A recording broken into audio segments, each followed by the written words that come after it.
সময়টা ছিল শীতকাল। লালু এবং আমি গ্রামবাসীদের সাথে যোগ দেওয়ার সিদ্ধান্ত নিলাম, যারা মধু সংগ্রহ করতে সুন্দরবনের জঙ্গলে যাচ্ছিল। আমরা ভেবেছিলাম এটা একটা মজার অ্যাডভেঞ্চার হবে। আমাদের জন্য কি ভয়াবহতা অপেক্ষা করছিল তা আমাদের ধারণা ছিল না। রামু, তাড়াতাড়ি পা চালা রে। আরে ভবেশ, আজকে কোন দিকটাতে যাবি? আরে ষষ্ঠীদা, ওই দক্ষিণ দিকটাতে চলো না। হ্যাঁ, চ চ, বাড়িতে ফিরে আজকে একটু ঘুম দেওয়া যাবে খুনি। সেই বেশ খাসা কথা বলেছো। আরে এই ছেলেরা, তোরা এত পেছনে কেন রে? আরে শিগগির হাট। হ্যাঁ, এই তো আসছি আসছি।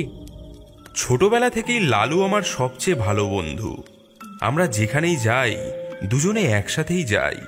ও সাহসী এবং কৌতূহলী, আর ওর এই সাহসের জন্যই আমাদেরকে অনেকবার বিপদের সম্মুখীন হতে হয়েছে। আমরা হাঁটতে হাঁটতে বনের মাঝে গিয়ে পৌঁছালাম। গ্রামবাসীরা গাছ থেকে মধু সংগ্রহ করতে লেগে গেল। আমি আর লালু জঙ্গলের আরেকটু গভীরে প্রবেশ করতে থাকলাম। এদিকটাতে বাঘের ভয়ে মানুষ খুব একটা আসে না, তাই এদিকে মধু পাওয়ার সম্ভাবনাটাও বেশি। আমরা বন দিয়ে হেঁটে যাচ্ছি, এমন সময় লালু বলল, আরে ওটা দেখ, পাহাড়ের ঢালে ওই খোলা মতো দেখতে পাচ্ছিস? লালু মাটিতে একটা বড় গর্তের দিকে ইঙ্গিত করে, যা আংশিকভাবে ঝোপ এবং লতাপাতা দ্বারা আবৃত। হ্যাঁ, এটা সম্ভবত কোনো বন্য প্রাণীর গর্ত। শিয়াল হবে হয়তো। এই শিয়ালের গর্ত আমি দেখেছি। শিয়ালের গর্ত এত বড় হয় না। এটা নিশ্চয়ই কোনো গুহা, আর এই গুহার মধ্যে কোনো মূল্যবান কিছুও তো থাকতে পারে। তুই কি পাগল হয়েছিস? আমাদের এখন দলের সঙ্গে থাকার কথা, কিন্তু আমরা দল থেকে অনেকটাই দূরে চলে এসেছি। তার উপর আবার ওই গুহার মধ্যে যেতে বলছিস? তুই এত ভীতু কেন রে? গুহার মধ্যে যাব, গিয়ে দেখবো কি আছে, তারপর টুক করে বেরিয়ে পড়বো। এই বলেই লালু ওই গুহার দিকে এগিয়ে যেতে লাগলো। লালু দাঁড়া, যাস না, কোনো হিংস্র জন্তু থাকলে কি হবে? আরে আমাকে বিশ্বাস কর, কিচ্ছু হবে না, চলে আয়। ভেতরটা কি অন্ধকার রে! গুহার ভেতর হাঁটতে হাঁটতে আমরা একেবারে শেষ প্রান্তে চলে আসলাম। এখানে গুহার পথটা একটা বড় পাথরের চাই দিয়ে বন্ধ করা, এবং সেই পাথরের পেছন থেকে সোনালি আলোর রেখা ছিটকে বেরিয়ে আসছে। এ কি রে? সোনালি আলো, কিছু বুঝতে পারছিস? হ্যাঁ, আমি বলেছিলাম না, ভেতরে নিশ্চয়ই কোনো গুপ্তধন আছে। বলাই, হাত লাগা। হ্যাঁ,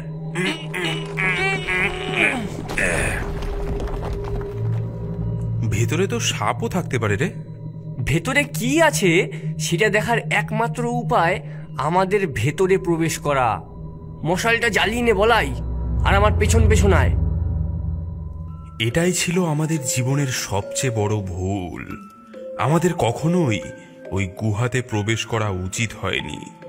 ভেতরে কি ছিল তা আমাদের কখনোই দেখা উচিত হয়নি।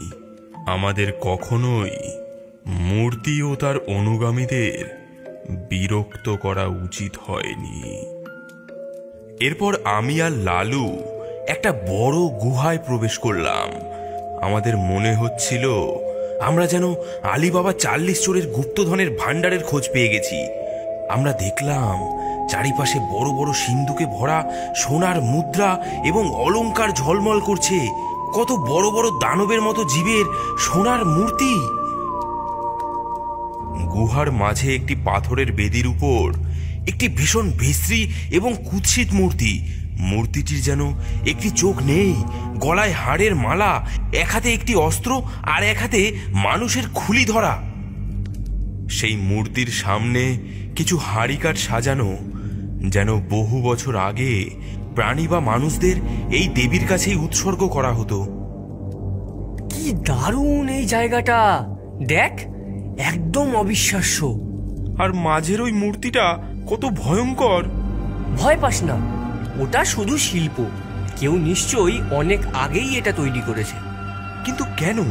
এর মানে কি? এই মূর্তিগুলোই বা কাদের? আমি জানি না, হয়তো এটা একটা দেবী বা রাক্ষস বা দুই হতে পারে। লালু, ওর ধারে কাছেও যাস না, এটা বিপজ্জনক হতে পারে। আরে চাপ নিস না, এটা শুধু একটা মূর্তি, এটা আমাদের ক্ষতি করবে না। এটা তো পাথরের তৈরি এবং খুব মসৃণ। লালু প্লিজ ভাই চল, কিছু সোনাদানা পকেটে ভরে বাড়ি ফিরে যাই। আমার কেমন একটা খারাপ অনুভূতি হচ্ছে। দাঁড়া বলাই, আমি কিছু একটা দেখতে চাই। এই দেখ, এটা ধারালো এবং চকচকে আর অনেক ভারীও আছে। লালু নামিয়ে রাখ, তুই এটা কি করছিস তুই নিজেও জানিস না। আরে চিন্তা করিস না, এই কাটারি আমি তোর উপর চালাবো না, আমি শুধু একটা জিনিস দেখতে চাই। এমন সময় লালু এক অদ্ভুত কাণ্ড করে বসলো। সে ওই মূর্তির অস্ত্রটা তুলে নিয়ে তার হাতের উপর চালিয়ে দিল। লালুর হাত থেকে ফোঁটা ফোঁটা রক্ত গিয়ে পড়ল সেই মূর্তির পায়ে। লালু, লালু এটা তুই কি করছিস? তুই কি পাগল হয়েছিস? কয়েক ফোঁটা রক্তই বেরিয়েছে, আমার বেশি লাগেনি। আমি দেখতে চাই এবার কি হয়। লালু এবার ওর রক্তমাখা হাতটা সেই মূর্তির মুখের মধ্যে মাখিয়ে দিতে থাকলো।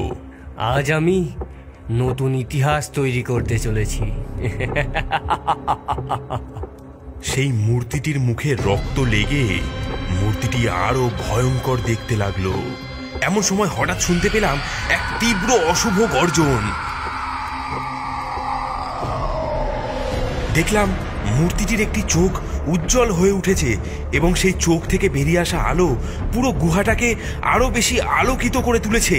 লালু এরই মধ্যে বিপদ বুঝতে পেরে অস্ত্রটি ফেলে দৌড়ে আমার দিকে ছুটে আসলো। ওরে বাবারে! লালু, লালু তুই এটা কি করলি? এই মূর্তি মনে হচ্ছে জেগে উঠেছে। আমি তো তোকে ভয় দেখানোর জন্য মজা করছিলাম, এখন এই মূর্তি দেখি সত্যিই জেগে উঠেছে। আর এই গর্জন শুনে মনে হচ্ছে আমরা তার ধ্যান ভাঙিয়েছি বলে তিনি খুবই রেগে আছেন। এমন সময় সেই পাথরের মূর্তিটি দর দর করে কাঁপতে থাকলো। চারিপাশে যেন ভূমিকম্প হতে লাগলো। মূর্তির মুখ থেকে এক তীব্র ভয়ঙ্কর গর্জন বাতাসকে পূর্ণ করে দিতে লাগলো। এবার আমাদের কি হবে? আমরা এখানে এসে অনেক বড় ভুল করে ফেলেছি। বলাই, সাবধান!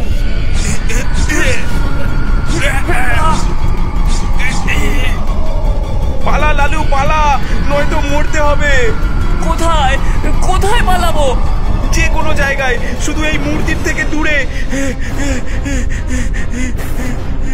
আমরা ভেবেছিলাম আমরা আবার গ্রামে ফিরে যেতে পারবো, কিন্তু আমাদের ধারণা ভুল ছিল। আমরা গুহার মুখে পৌঁছে দেখি যেই পাথরের চাইটা সরিয়ে আমরা প্রবেশ করেছিলাম সেটা আবার বন্ধ হয়ে গিয়েছে এবং গুহার প্রবেশ করার সময় যেই দানবের মূর্তিগুলো দেখেছিলাম সেগুলো এখন জীবিত হয়ে আমাদের পথ রুদ্ধ করে দাঁড়িয়ে আছে। তারা তারা অনবরত রাগে গর্জন করছে এবং আমাদেরকে গাল দিচ্ছে। চোর, অনুপ্রবেশকারী, মায়ের সোনা চুরি করতে এসেছিস? আমাদের মায়ের অলংকার নিতে এসেছিস? বলি দেব তোদের, বলি।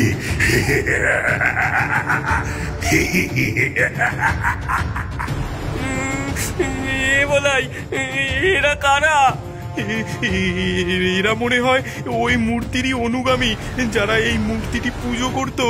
আমরা এদের দেবীকে বিরক্ত করেছি, এর জন্য এরা আমাদের উপর ভীষণ রেগে গেছে। আমাদের পালানোর সব পথ বন্ধ হয়ে গিয়েছিল। আমাদের সামনেই ছিল আমাদের মৃত্যু। সেই বিশালাকার দানবগুলো আস্তে আস্তে আমাদের দিকে এগিয়ে আসছিল। এমন সময় আরেকটি চিৎকার শুনতে পেলাম, কিন্তু এই গলাটা আমাদের চেনা। বলাই লালু, তোদের আর কোনো ভয় নেই, আমি চলে এসেছি। ইনি আমার বাবার বন্ধু ষষ্ঠী কাকা। মধু খুঁজতে ইনিও আমাদের সঙ্গে এসেছিলেন। বলাই লালু, শিগগির শিগগির এদিকে চলে আয়, এদিকে বেরোনোর আরেকটা পথ আছে। এদিকে এদিকে।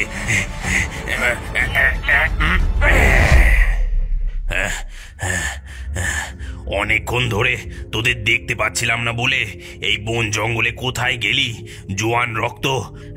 বাঘের মুখে আবার যাতে না পড়িস তাই দেখার জন্য আমি তোদের পায়ের ছাপ দেখে দেখে এখানে আসি। ভাগ্যিস এসেছিলাম, নয়তো ফিরে গিয়ে তোদের বাবা মাকে কি জবাব দিতাম আমি। কিন্তু তোরা এক সাংঘাতিক জিনিস খুঁজে বার করেছিস। এখানে এখানে যা গুপ্তধন আছে, সুন্দরবনের সব গ্রামবাসীর সব অভাব দূর করা যাবে। আমাদের আর প্রাণের ঝুঁকি নিয়ে মধু সংগ্রহ করতে আসতে হবে না।